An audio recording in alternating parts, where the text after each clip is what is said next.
네 가지 법, 깨달음으로 가는 길.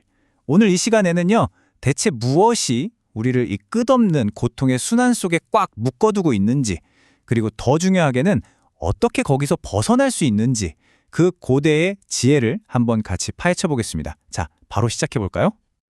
혹시 이런 생각해 보신 적 없으세요? 나는 왜 이렇게 계속 헤매고 있는 걸까?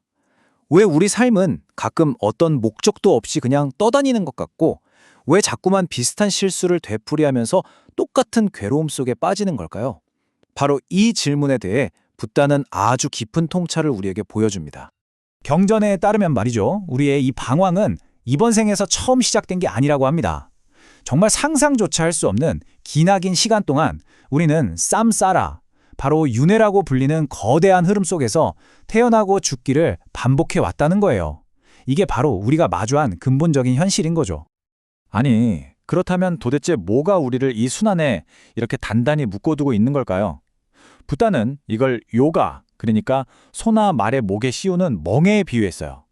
이 강력한 네 가지 멍에가 우리 마음을 계속 고통의 방향으로 질질 끌고 가면서 우리를 옴짝달싹 못하게 만드는 정신적인 족쇄라는 겁니다. 우리를 꼼짝 못하게 묶는 그 네 가지 멍에가 바로 이겁니다. 첫째는 감각적 쾌락에 대한 속박. 둘째는 어떻게든 존재하고 싶어하는 존재에 대한 속박. 셋째는 틀린 생각을 붙잡고 놓지 않는 그릇된 견해에 대한 속박. 그리고 마지막으로 이 모든 문제의 뿌리가 되는 무지의 속박입니다. 이 네 가지가 우리를 윤회라는 수레에 단단히 묶어두는 바로 그 족쇄인 셈이죠. 하지만 희망이 있습니다. 우리가 이 굴레 속에서 헤매는 건 다른 이유가 아니라 딱 네 가지 중요한 법을 꿰뚫어 보지 못했기 때문이라는 거예요. 붓다는 바로 이 네 가지를 깨닫기만 하면 윤회의 흐름을 완전히 끊어버리고 완전한 자유에 이를 수 있다고 가르쳤습니다. 그 해탈로 가는 길은요, 바로 이 대단계로 이루어집니다. 첫째, 고귀한 보덕성, 즉 신라로 단단한 기초를 다지고 그 위에 고귀한 집중, 사마디로 마음의 힘을 기르는 겁니다.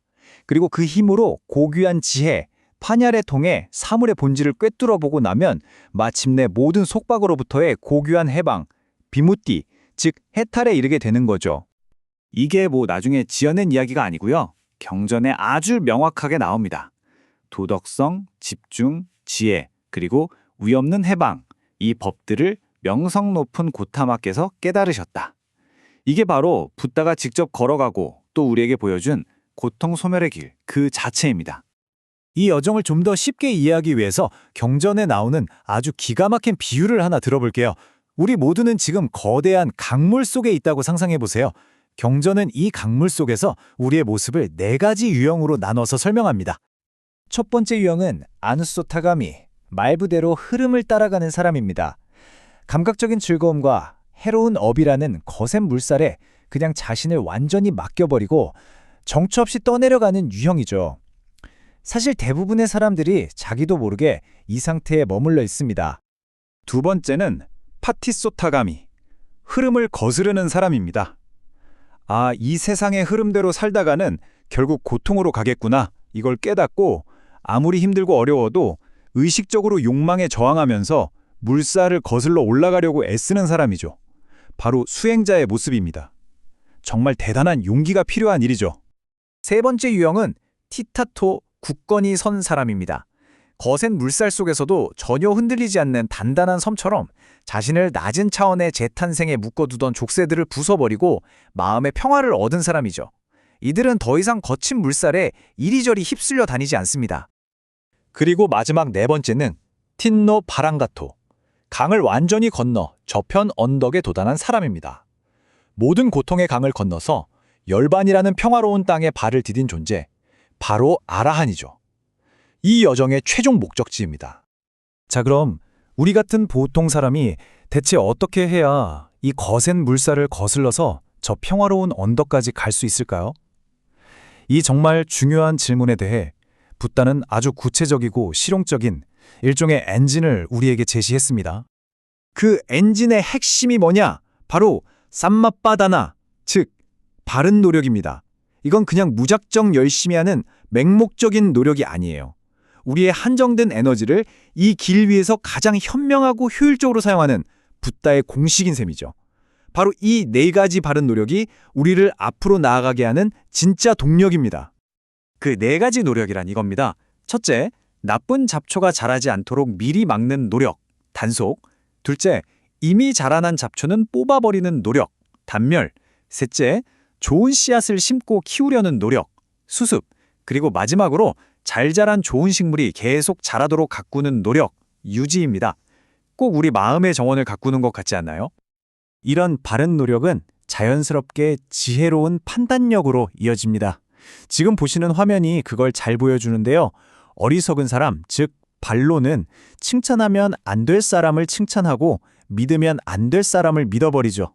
반면에 현명한 사람, 판디토는 칭찬할 가치가 있는 사람을 알아보고 믿을 만한 사람을 신뢰합니다. 이게 바로 무엇이 유익하고 무엇이 해로운지를 꿰뚫어보는 지혜를 길러나가는 과정인 겁니다. 이 길의 끝에서 얻는 결과는요, 그냥 머릿속으로만 이해하는 그런 관념이 아닙니다. 마치 거대한 폭풍우 속에서도 미동조차 하지 않는 거대한 산처럼 세상 그 어떤 곳에도 흔들리지 않는 아주 깊고 고유한 존재의 상태, 완전한 평화 그 자체입니다. 경전에서는 붓다의 가르침을 사자의 포효에 비유하기도 합니다. 숲의 왕인 사자가 한번 울부짖으면 모든 동물이 숨을 죽이잖아요.